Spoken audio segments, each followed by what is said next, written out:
Hello everyone and welcome back to another video from Wake&Tech. In this video, I'm going to show you how to turn any image into videos using the Filmora application. So let's get started right away.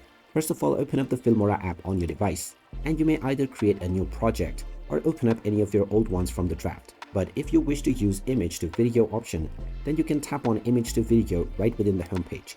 This will now ask you to upload any image from your gallery. Tap on the plus icon and then choose any photo and then tap on import.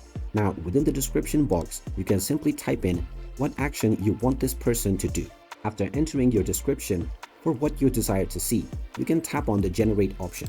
If you are not a pro member, however, then you will have only one credit available that you can use in order to make your template or your picture come back to life. You can also switch from normal or advanced mode to generate your effects in different kind of ways.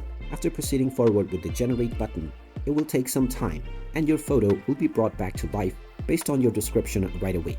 And there you have it. That is how easy it is to turn any images into video using the Filmora application. If you find this video helpful, make sure you hit that like button and subscribe to our channel if you haven't done so already.